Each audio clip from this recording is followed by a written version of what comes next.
نحمده ونصلي ونسلم على رسوله الكريم اما بعد فاعوذ بالله من الشيطان الرجيم بسم الله الرحمن الرحيم ما كان محمد ابا احد من رجالكم ولكن رسول الله وخاتم النبيين وكان الله بكل شيء عليما وقال النبي صلى الله تعالى عليه وآله وسلم انما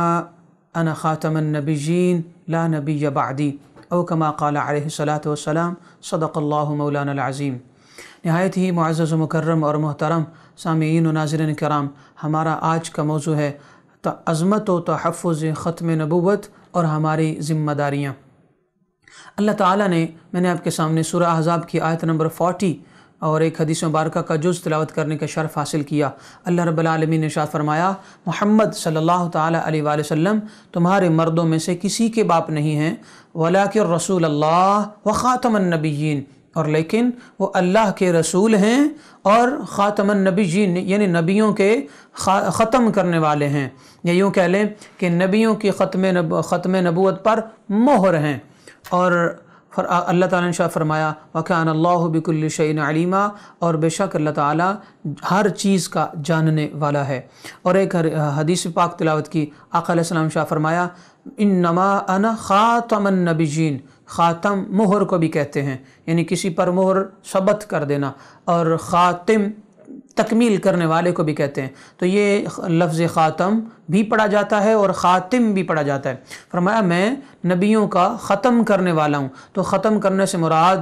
یہ نہیں ہے کہ ان کو نبوت، نعوذ باللہ، عہدہ نبوت سے معزول کرنے والے ہیں، بلکہ ان کی نبوت کا جو دور ہے اس کو ختم کرنے والے ہیں۔ فرمایا لا نبی بعدی، میرے بعد کوئی نبی نہیں ہے۔ اب قرآن مقدس کی اس آیت مبارکہ سے اور حدیث مبارکہ سے واضح لفظوں میں، واضح انداز میں پتہ چل گیا کہ کوئی بھی آقا علیہ السلام سید دو عالم رسول اللہ صلی اللہ تعالیٰ علیہ وآلہ وسلم کے بعد کوئی نبی نہیں ہے، نہ ذلی، نہ نوری، نہ ہی عکسی، نہ ہی کسی طرح کا بروزی، اور کسی طرح کا کوئی نبی نہ ہو سکتا ہے، نہ ہی ہونا ممکن ہے، اور نہ ہی کوئی آ سکتا ہے۔ اگر کوئی کسی نبی کے ہونے کے بارے میں خدا نخواستہ کوئی شخص دعوی نبوت کرے اور اس کی دلیل بھی کوئی مانگ لے کہ تو اگر نبی ہے تو دعوت مجھے اس کی دلیل دے، تو وہ بھی دائرہ اسلام سے خارج ہو جاتا ہے۔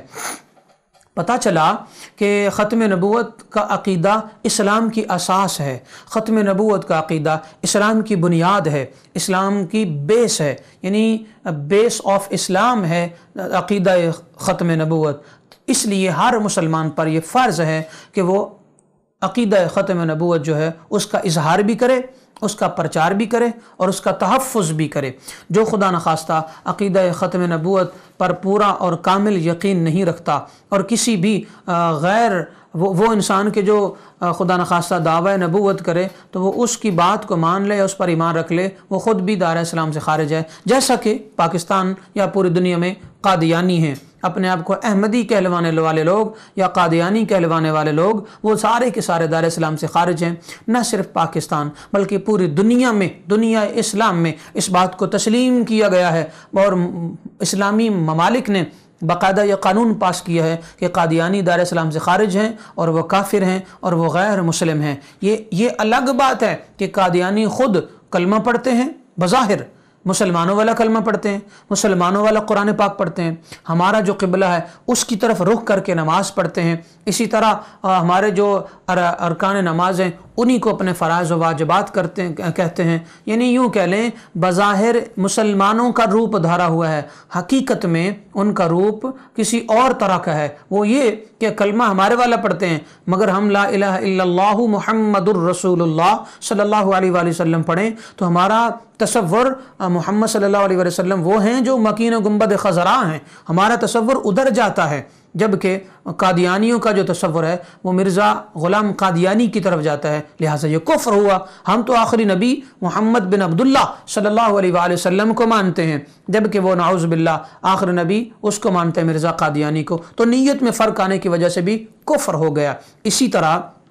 ہمارا یہ ایمان ہے کہ قرآن مقدس ہمارے نبی علیہ السلام پر نازل ہوا، جبکہ قادیانیوں کا یہ ایمان ہے نعوذ باللہ من ذالک کہ یہ قرآن پاک ایک دفعہ نازل ہوا محمد صلی اللہ علیہ وسلم پر، تو نعوذ باللہ دوسری بار جو نازل ہوا ہے وہ مرزا غلام قادیانی پر، تو نیت کا فرق ہونے کی وجہ سے وہ دار اسلام سے خارج ہو گئے۔ اسی طرح ان کے دیگر عقائد ہیں، اور ایک وجہ یہ بھی ہے کہ مرزا قادیانی جو ہے اس نے نہ صرف یہ کہا کہ میں امام مہدی ہوں، اس نے کہا میں امام مہدی ہوں، اس نے کہا میں عیسیٰ موعود ہوں کہ عیسیٰ علیہ السلام واپس پلٹ آئے اور وہ میں ہوں، اس نے کہا میں محمد صلی اللہ علیہ وسلم کا عکس یعنی میں ذلی نبی ہوں، پھر اس نے کہا میں بروزی نبی ہوں، پھر اس نے کہا میں ہی محمد صلی اللہ علیہ وسلم ہوں، نعوذ باللہ من ذالک۔ تو یہ جھوٹے اور لعنتیوں اور کذابوں والے دعوے کرنے کی وجہ سے وہ خود بھی دار اسلام سے خارج ہے، اور اس کے جتنے بھی ان باتوں کی تائید کرنے والے لوگ ہیں چاہے وہ لمحہ بھر کے لیے بھی تائید کریں تو وہ دار اسلام سے خارج ہو جاتے ہیں۔ اس وجہ سے پاکستان کے اندر 1973 میں باقاعدہ ایک تحریک چلی، تحریک ختم نبوت، اور 1974 7 سپٹمبر 1974 کو باقاعدہ قادیانیوں کو کافر قرار دے دیا گیا۔ مگر چند دن پہلے گورنمنٹ آف پاکستان کے اندر یعنی پارلیمنٹ کے بہت سارے ارکان نے، یعنی یوں کہہ لیں کہ کثیر تعداد میں ایک سازش کی قادیانیوں نے، اور جب بھی کوئی پارلیمنٹ کا رکن بنتا ہے تو باقاعدہ وہ حلف نامہ دیتا ہے کہ میں قسم کھاتا ہوں اس بات کی کہ اللہ کے نبی محمد صلی اللہ علیہ وسلم خاتم النبیین ہیں اور ان کے بعد کوئی نبی نہیں۔ تو اس حلف کو اقرار نامے میں قادیانیوں نے تبدیل کروایا، مگر پورے پاکستان کے مسلمانوں نے مل کر احتجاج کیا کہ یہ غلط ہے۔ یہ حلف نامہ اقرار نامے میں تبدیل کرنے کا مطلب یہ ہے کہ کوئی بھی قادیانی پاکستانی پارلیمنٹ کا رکن بن سکتا ہے، کوئی بھی قادیانی الیکشن لڑ سکتا ہے، کوئی بھی قادیانی اس کے اندر آ کر یعنی ایون دن کوئی بھی قادیانی وزیر اعظم تک بن سکتا ہے۔ اگر خدا نخواستہ یہ سازش کامیاب ہونے دی جاتی، جیسا کہ امریکہ کے اندر بیٹھ کر یا پھر برطانیہ کے اندر بیٹھ کر بہت سارے وہ قادیانی جنہوں نے موجودہ جو گورنمنٹ ہے ان کے لوگوں کے ساتھ مشاورت کی، ان سے بڑی وزارتیں اور دولت دینے کے لیے انہیں ان کے ساتھ وعدے کیے، اس کے بعد پھر یہ ترمیم کی گئی۔ یہ باقاعدہ ثبوت میڈیا پر موجود ہیں۔ میں یہ کہنا چاہ رہا ہوں کہ ہم یہ وعدہ کریں کہ مسئلہ ختم نبوت ہم سمجھیں کہ ہر مسلمان کا فرض ہے مسئلہ ختم نبوت سمجھنا، اور ہر مسلمان پر فرض ہے عقیدہ ختم نبوت کا تحفظ کرنا، اور ہر مسلمان پر فرض ہے کہ اپنی جان تک پر کھیل کر بھی عقیدہ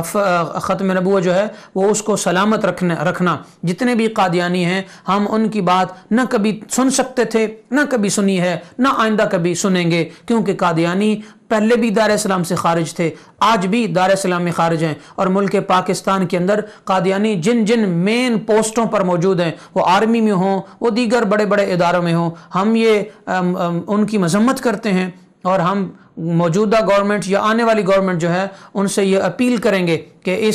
ان کو کلیدی عہدوں سے اتار کر عام لوگوں کے ساتھ شامل کیا جائے، تاکہ وہ اپنی جگہوں پر بیٹھ کر اپنے جھوٹے جو نبی مرزا قادیانی ہے اس کی تبلیغ نہ کر سکیں، اور یہ